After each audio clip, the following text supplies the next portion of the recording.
Hello and welcome to a brand new episode of the Daily Debate. My name is Ahmed Nader, and tonight we'll be focusing on the future of Egypt. As we did see in the past week, President Abdel Fattah al-Sisi inaugurating the new Mansoura city and the new Mansoura University. What is the importance of having those kinds of cities, the fourth generation cities, the technology that is being applied all over the country nowadays in the new administrative capital, the new Mansoura city, the new Alamein city, all over the country, all over those new cities, and the technologies that are being used, integrating as well the renewable energy, as we did see in the COP27, the importance of preserving the environment, preserving the climate, and of course taking care of the negative effects of the climate change for the future generations. All this and more throughout the episode of the Daily Debate for tonight. And we will be starting straight away with the top story for today, and it comes through the presidential activities of His Excellency President Abdel Fattah al-Sisi. President al-Sisi inspected on Sunday the police academy and attended the tests of the applicants. President Abdel Fattah al-Sisi inspected on Sunday the police academy headquarters in New Cairo and witnessed the admission tests of the students applying to join the academy. The President stressed the importance of adhering to objectivity and neutrality in selecting the best cadets. He had an open dialogue with the applicants on several international and regional issues, as well as the state's efforts to achieve development. President al-Sisi underlined the importance of science and knowledge in facing the national challenges.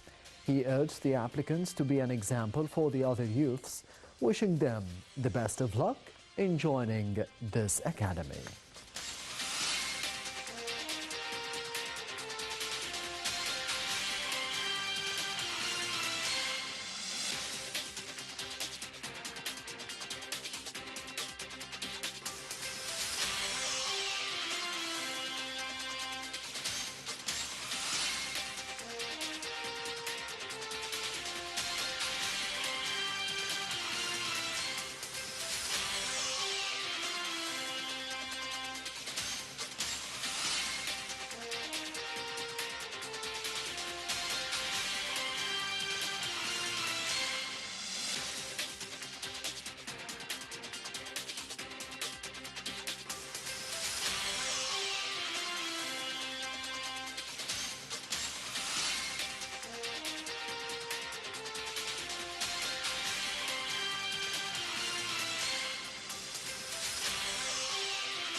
As we did see President Abdel Fattah al-Sisi inspecting the police academy and having dialogues with the applicants who are aspiring to be part of the police academy for the upcoming years, and later on the police force itself in the upcoming decades. As I mentioned in the beginning, that the main topic for the daily debate for tonight would be about the fourth generation cities, the importance of having fourth generation cities for the new republic, the definition of the new republic of Egypt.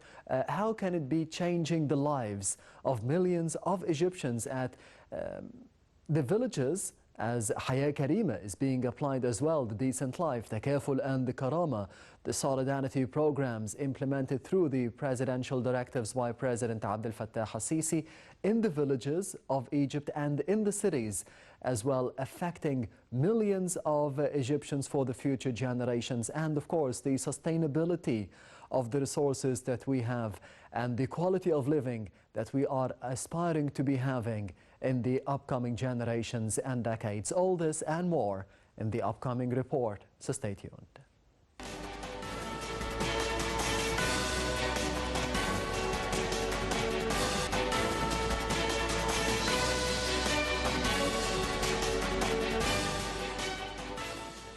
How Egypt's new cities can improve sustainability and quality of life.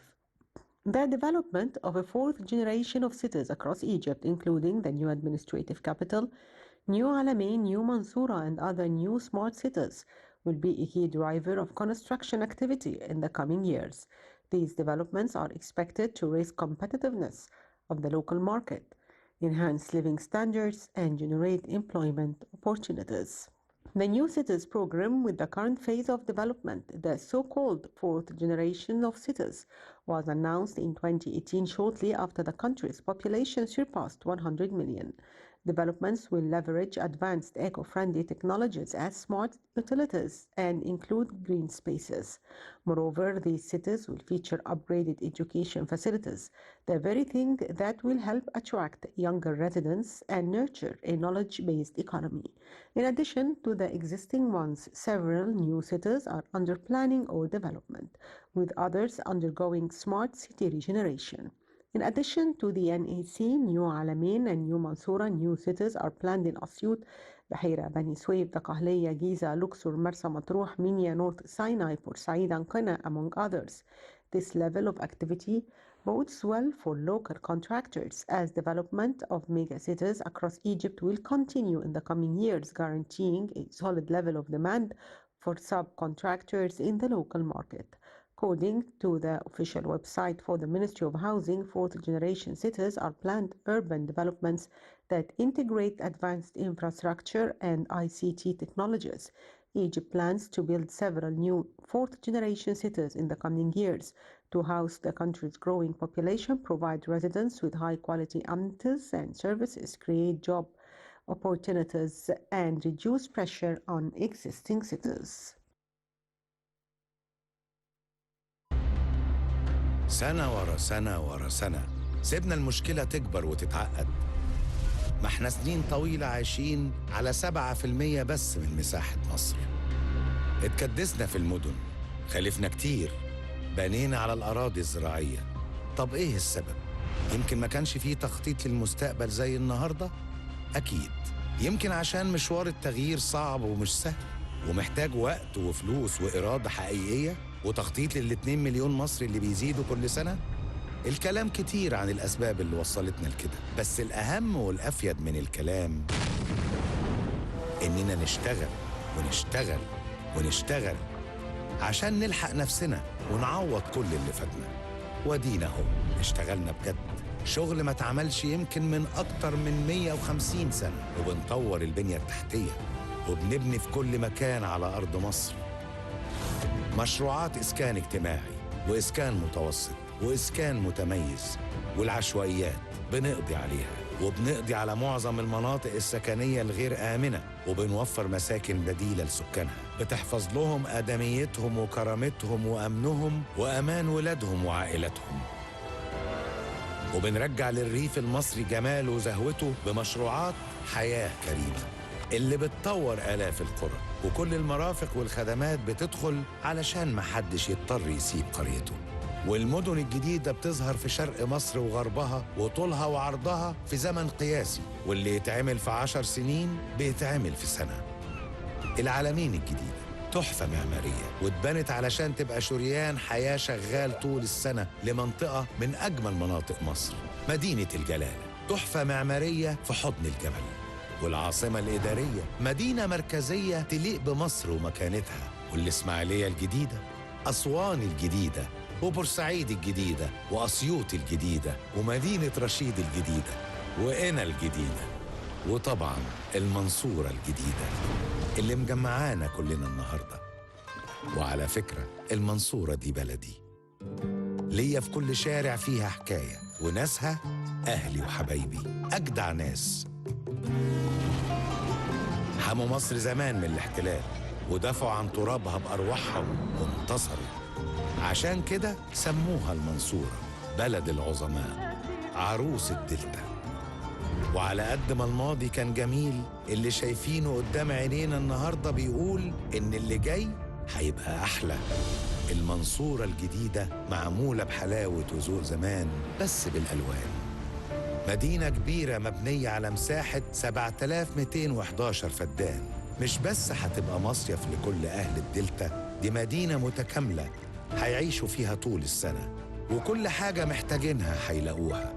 مشروعات سكنية كتيرة ومتنوعة زي مشروع جنة مصر، مشروع سكن مصر، سكن كل المصريين، شقق متميزة وفيلات بتطل على البحر، ووحدات إسكان اجتماعي كاملة التشطيب، ومساحات خضراء وخدمات ترفيهية في كل مناطقها، مشروعات بنية تحتية، محطة كهرباء عملاقة، ومحطة لتحلية مية البحر بتوفر في المياه وبتخدم المنصورة وكل المدن اللي حواليها.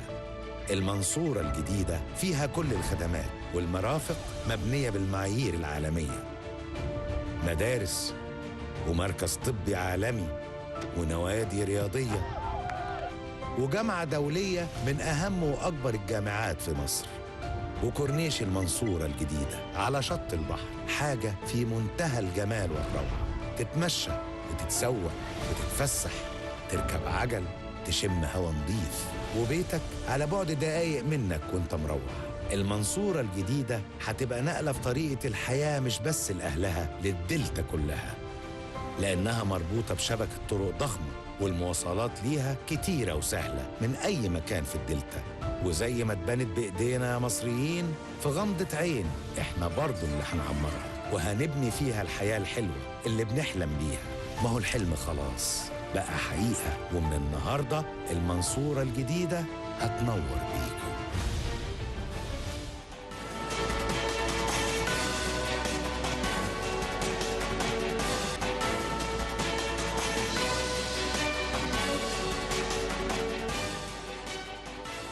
Welcome back. You're still watching The Daily Debate, and I'm honored to be having with me in the studio for tonight Engineer Mohamed Azzam, the board member of the International Association of Management of Technology. Thank you very much for being with us tonight. A pleasure and honor being with you. Thank you. Thank you very much. The pleasure is all mine. The management of technology, first of all, as we did see in the past 4 or 5 minutes of the episode for tonight, the new Mansoura city being inaugurated by President Abdel Fattah al-Sisi. We see the technology is being integrated in how we are living for the future generations, not just for now. How can you elaborate on this? Thank you for this question. Actually, the new cities, the future cities are totally dependent on technology. Yes. And not only having technology as the backbone of the city for having high-speed internet or high-speed telecom services, but also the technology will be deployed in every single aspect within the city. For example, if you need a better life, you need to consume more technology. This is how it works for centuries now. For having a resilient community, for having a resilient economy, you need to consume technology. And moreover, we are witnessing all over the world what's a phenomenon is called urbanization. It's people are moving from rural areas to urban areas. And today is almost 50% of the world population are living in cities. Yes. By 2050, this number or this percentage will be 70%. Almost 6 billion people will be living in cities. This will put more pressure on cities, on the infrastructure of cities, and if the cities are aging, are not young enough to deal and to cater the challenges of the 21st century, I think it would be a real challenge for every government all over the world. That's why Egypt now is building future cities for future generation for the years to come. If you are living in an aged city, or I wouldn't say a non-smart city, a normal city, you'll have challenges regarding the transportation, you will have challenges regarding to the public services, you will have challenges regarding commuting, you will have challenges regarding the healthcare system, the education, and so on and so forth. But for the future city, this will be served by applying technology. We are using high-speed internet. You will use fast internet connectivity throughout the fifth or the sixth G of telecom services. You'll have fully automated services from the government to citizen, or from the government to the business sectors, or between the business sector and consumer, and so on and so forth. It will be cashless society. You would be able to have better lifestyle. You would be able to commute easier. This would save energy. This would save us from polluted emissions. We would be using smart buildings, smart materials. Of course, you've been to the COP, and we've been there and witnessing a lot of sessions and a lot of discussion regarding the future of cities and how the future cities would help addressing the climate change challenges and the 2050 agenda for the climate change. Actually, the normal buildings that we are living today are responsible for 30% of CO2 emissions. So you can imagine how the new materials, how the new technology embedded in the new buildings would save us from this huge amount of gas emissions. You would be able to have better healthcare services, the response time for emergencies. It would be more secure because everything is being under control, everything is watched by the government, so it would be more secured. The transaction would be easier. The way we conduct business will be easier. So by applying the technology and into this kind of future cities, I think you are changing the pace of life. They're changing the face of the way we are living today. And actually, smart cities, or the fourth generation cities, are not becoming a luxury anymore because of the urbanization phenomena, because of course cities would be always more attractive for job seekers, for businesses, and that's why Egypt now, you mentioned within your report, Haya Karima initiative. Yes. This is a great balance between having smarter cities for to address the challenges of the 21st century, to give a great environment for people to live in, and for businesses to come and invest in such cities, and in industry, in different industries within these cities, and the balance between living in rural areas throughout this great initiative, because this will... It's the main idea of Haya Karima, and I'm speaking specifically about integrating technology, the internet, the communication to the villages. About 50 or 60 million Egyptians living in the villages. Is the aim of the Egyptian government to be fighting the definition of urbanization, that you stay within your village and I will bring technology to you? Or on the other hand, it is embracing the idea of urbanization, that instead of you coming out to technology, I will bring it to you, to the village, and turning the village into a smaller city? This is exactly what's happening. This is a great balance, actually, because you don't want to have more pressure on your cities, on your infrastructure, on the way you are living, and you need to have this balance, otherwise you're going to compromise the quality of life for everyone. That's why if you, within Haya Karima, you are not only bringing technology, actually, to the villages, technologies at the very highest level. Villages of Egypt will have fiber optics, for example. We don't have it at that large in a city like Cairo.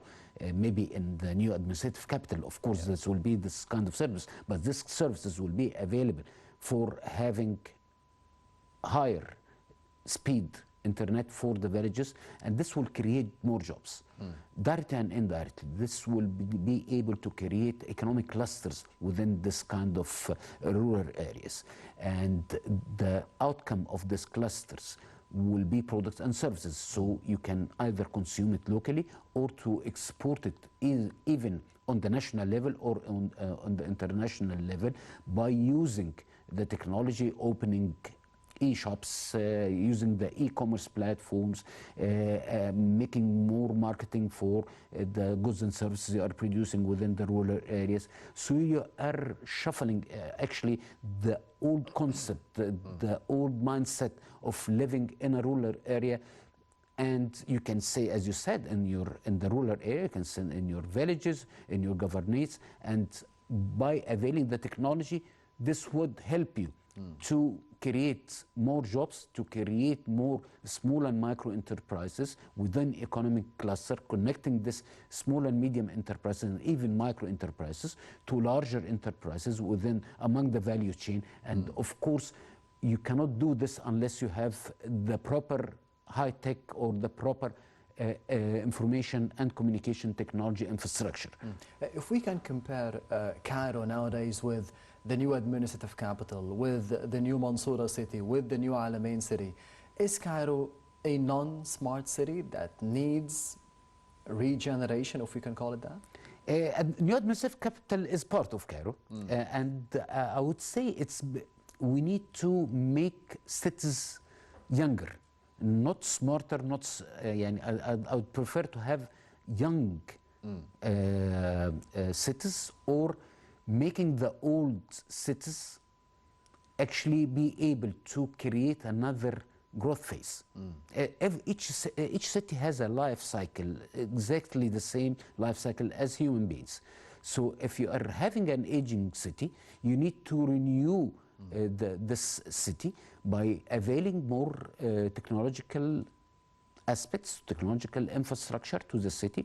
So you need high-speed internet, you need better communication, you need availing more services online, having a sort of smart transportation, and we are witnessing this now. We have now the monorail project, we have the metro, Cairo Metro, or that's taking the projects of the metro, the new lines of Cairo Metro. Now you have a more of embedding more technologies in the systems around you that's connected to the healthcare system, to the education system.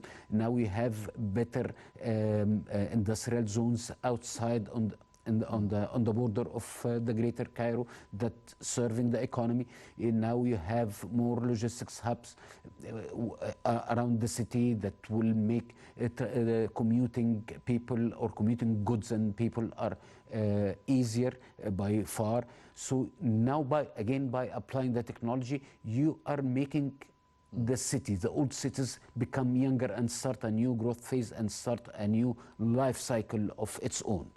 You've mentioned that it is a necessity nowadays, not a luxury, to be replacing the old cities or to be generating newer cities and younger cities.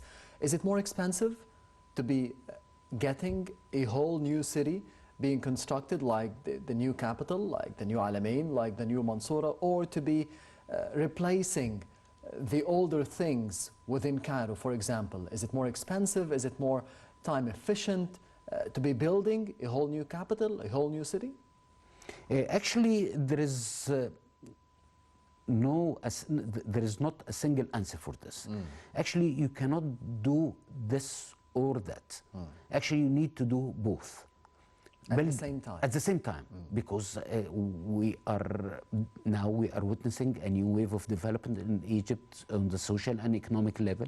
We are witnessing a pace, a very rapid pace of population increase. We are witnessing more economic opportunities that are taking place. So you cannot just deal with the old setup. Yes. And forget about it and then build another new setup. Actually, you need to build another new setup while dealing with the old setup, because we are now almost more than 100 million population. Actually, we passed this figure. So the new cities will never cater this kind of growth. With respect to the population, with respect to the economic needs, with respect to the social need of all population within Egypt. So you cannot only depend on the new cities or you cannot only depend on the existing infrastructure or this existing setup. Actually, you need to work on both ways in parallel. And this actually will change the mindset about Egypt for the internal investors, for the external investors, for the tourism industry. Now we will be more efficient for providing the public and private services to the citizens, to the business community, and of course this will reflect on your productivity, will reflect on your efficiency. This will be reflecting on increasing your GDP. So ultimately this will, you'll have a better GDP per capita. So you, by doing this and by employing the technology and by consuming the technology, of course this would be realized actually. And if you need to make a leapfrog, you need to produce the technology. For example, the smart city technologies market is like 320 billion US dollars. So you need to have Egyptian companies working in the domain of the smart cities, and the application is actually unlimited. You need to apply more technology in the public services. For example, applying artificial intelligence in providing public and governmental services, saving 30% of the time of the public staff and the public workers. And this, if you worldwide, and if you convert this into US dollars, this means you are saving 40 billion US dollars. So this kind of money could be reinvested in education sector, in healthcare sector, and transportation sector. So without technology, actually it would be very hard to being efficient and being effective.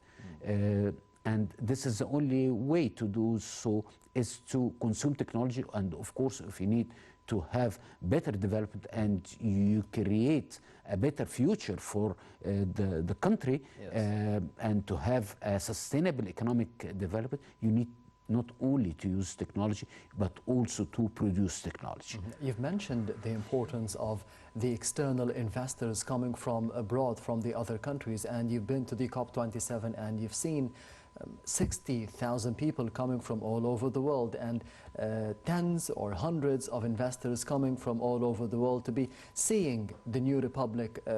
It was held in Sharm el-Sheikh, of course. Do you think that their mindset has changed regarding Egypt, that this is a step towards the future? The COP27 is a new signal about Egypt, about the future, about a new Sharm el-Sheikh, the electric cars as well, they have used them, the buses for free all over Sharm el-Sheikh. So do you think the image of Egypt has changed for the people coming from all over the world during the 2 or 3 weeks of the COP27, and of course for the future generations? I think so. I was privileged to participate in some sessions, and the panelists were the top CEOs of the top Fortune 500.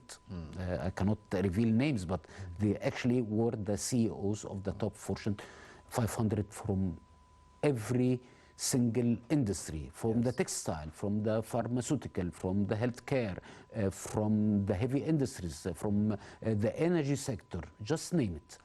And also I was privileged to be a panelist on a panel led by the Ministry of Communication and Information Technology about how government tech and climate tech would help the public sector to achieve the climate change agenda.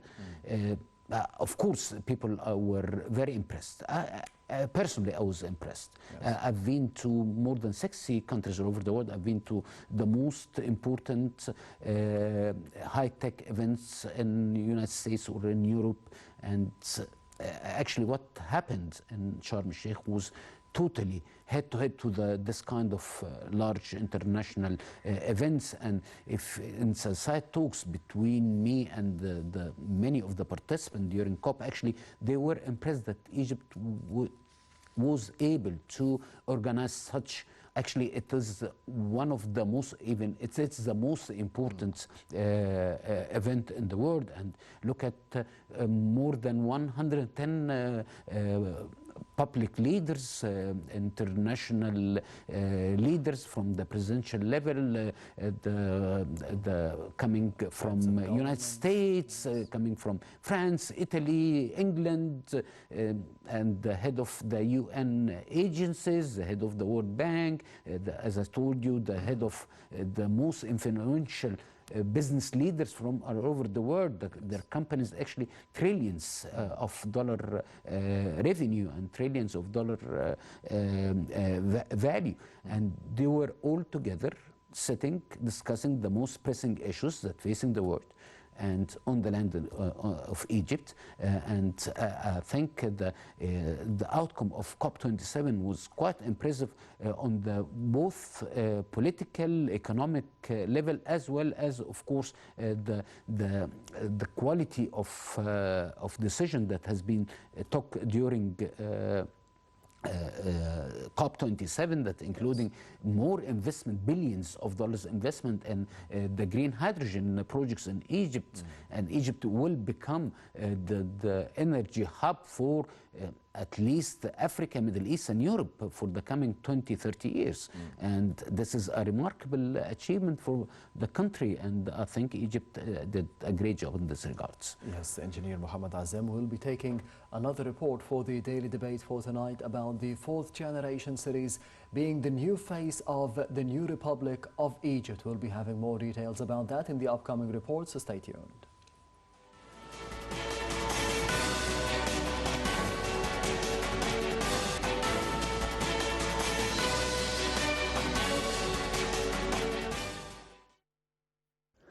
Egypt embarked on a host of national projects some 7 years ago to lay out the new infrastructure required for a modern state. The effort started with an extensive network of roads to connect all the country's cities with each other, followed by the building of new fourth-generation cities that will provide living areas and services for all social brackets. And because until 2012 all Egyptians lived on 7% of Egypt's land, increasing the amount of urban land was one of the key goals of the national plan.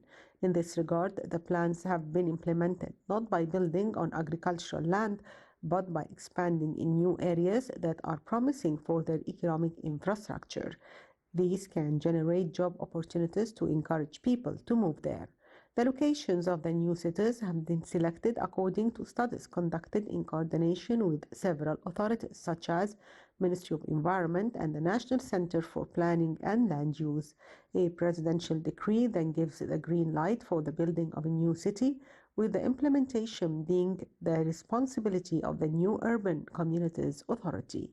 The New Urban Communities Authority oversees the execution of the plans detailing the housing areas and types, leisure zones, streets, service areas, and areas designed for utilities and industrial activities. The main target of Egypt's new cities is to expand in desert areas and to avoid building in the Delta and the Nile Valley. And of course, planning and constructing the new cities are implemented according to a time frame set by the government. As part of the strategic vision for 2050 and Egypt's Vision 2030, the government is creating opportunities for development through the construction of fourth-generation cities.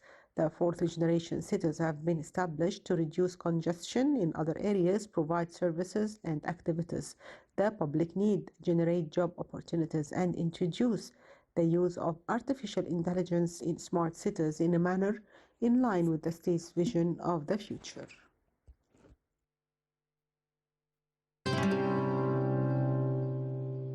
اللي شايفه حلم أو خيال أوصف الجمال ده أقول في إيه اللي جه وشاف ده كله قال بصوا شوفوا مصر عاملة إيه ده اللي شايفه خيال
Welcome back. You're still watching the Daily Debate, and I'm honored to be having with me over the program for tonight Engineer Mohamed Azzam, the board member of the International Association of the Management of Technology. Engineer Mohamed Azzam, we were speaking about the COP27 and the industrialization all over the world. Do you think that in Egypt specifically, because we're speaking about the fourth generation cities, the new cities, the new capital, the roads, the bridges that we are seeing day in, day out being constructed all over Egypt, do you think all of this is against the principles of protecting the environment, of limiting the carbon emissions as we have pledged all over the COP27 and the COP26 in Glasgow as well, and the Paris Agreement?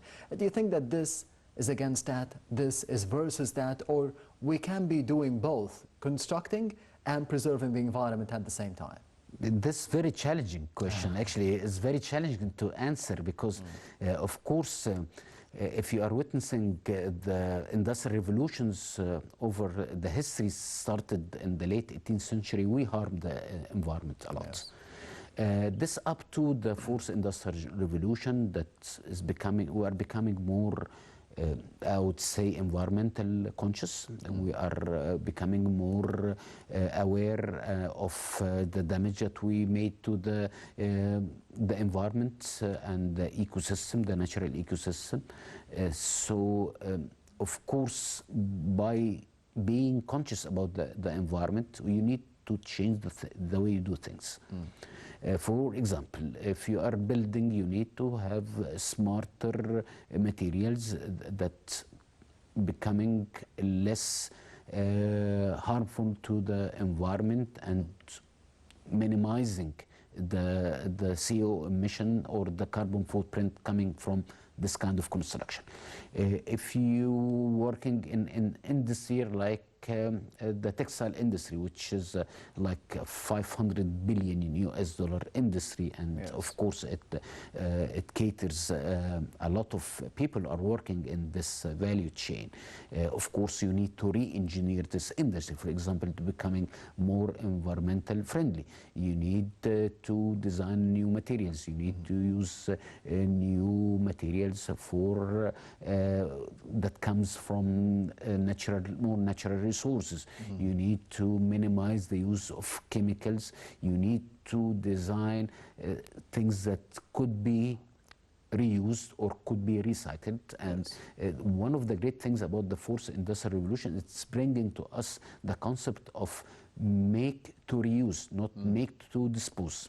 Over the history of the mankind, we are making things to dispose. Yes. But starting from the fourth industrial revolution and beyond the fourth industrial revolution, we are making things to recycle. That comes the circular economy, that you need to work in a closed loop, that you need to work from the design, from the concept itself till the production, to have this in mind that every single element can be reused or recycled. Otherwise, we are still harming the environment. You need to think of new technologies for decarbonizing buildings, because as I said to you before, it's responsible for 30% of the emissions worldwide. You need to have the technology to have a smarter transportation system for making commuting easier, so you are not consuming more fuel that is harming the environment. Yes. You need to use the waste for producing biogas, which is less, of course, less polluting the environment, because you cannot switch to the renewable energy 100%. It's almost impossible. At least it might take from... It's a process. It's a process, and it will take time, actually, from 20 to 30 years to have this kind of, have a great portion of your energy coming from renewable energy. But do you see the willingness to be going through this process and phasing out all over the upcoming decades? Speaking about Egypt. Actually, we have a strategy. Egypt has a strategy for more to become more dependent on renewable energy and new energy, and we are witnessing that during the COP, and we are witnessing new agreements that more investment coming from renewable energy for the wind, for the hydrogen, for the solar farms. So Egypt has a strategy, and of course this strategy would help the country to become a great hub for energy worldwide, at least in the region of the Middle East, Africa, and Europe, as well as, of course, this would have better impact on the environment compared to using fossil fuel, which is the most polluted source of energy. Yes. However, there's a tendency worldwide to become more dependent on renewable and new energies, having electrical cars, having more friendly mass transportation ecosystem, having technology for making commuting less polluting, having, or let's say, reconsider the industrial sector, re-engineering the industrial sector to become more aware of the climate impact, and even helping the heavy industries that you cannot switch some industries to becoming green at once. That's why there is a tendency now all over the world and among the big industrial players to help these industries to gradually switch to renewable energy, and with the technical support, with the financial support, under one condition, they should be abided by the 2050 climate change strategy.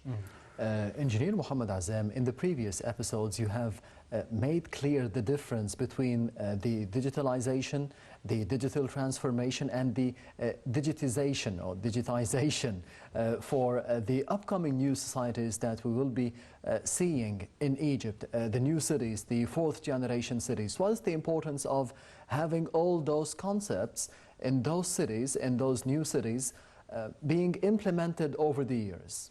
Actually, you don't have other option rather than implementing these concepts, because digital transformation actually is the broader concept that includes, of course, the other concept that you just mentioned. Yes. So you need to transform or to re-engineer all the process to match the new medium, which is the digital medium. For example, this kind of cities, the fourth generation cities or the smart cities, becoming more resilient. So actually one of the lessons learned from COVID pandemic is we need resilience to be the backbone of every business or economic or social activity that we are taking into consideration. So yes. Being resilient, that you need smarter cities. Being resilient, that you need applying more technology. Being resilient, that means that you integrate the different technologies, that you integrate the public services offering with the business community, with the citizen requirements, with the transportation system, with the healthcare system, with the education, with the industrial sector. Without having this holistic approach, without integrating such different stakeholders within the whole ecosystem throughout the technology, this would be very hard to realize. And the only way, the only key to the future is the technology. It has been like this before for centuries. Yes, the Egyptian identity or the Egyptian character, more specifically for the Egyptian youths, the Egyptian young men and the young women, is a main priority for President Abdel Fattah al-Sisi ever since he took office in 2014. How do you think the digital transformation in the new cities will be building a whole new character, a whole new identity for the Egyptians? Thank you for this question. Actually, by using this concept, by using or by living in smart cities, by using the technology in every single aspect in your life, actually you will building a different character that does not know bureaucracy, that does not know red tape, that does not know corruption. You are killing one of the most important hindrance to the development was bureaucracy and corruption.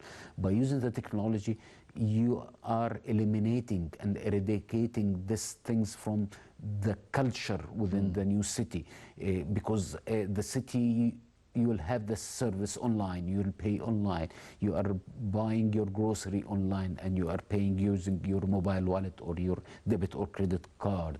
You are dealing with the bus or the taxi driver through an application. You are having a smarter transportation system that will allocate you to the best routes if there is an accident. You are improving the security, so everyone will be cautious about what they are doing. You are improving the quality of life. You are improving the quality of air, the quality of water within the city, because you are becoming more conscious about the pollution, and you are always measuring the emissions. You are measuring the quality of water. You are measuring the quality of air. You will be more productive by having industrial zones that are applying the fourth industrial revolution techniques and methodologies. So you are totally having a sort of a mind shift. You are reshaping the mindset for Egyptians, as well as you are introducing a new mindset, a new mental image about Egypt. The future Egypt is a modern country that is capable to deal with the 21st century tools and techniques, and of course challenges according to the tools of the 21st century. Yes, exactly. Engineer Mohamed Azzam, the board member of the International Association of the Management of Technology. Thank you very much for being with us tonight on the Daily Debate. Always pleasure and honor being with you. Pleasure is all mine.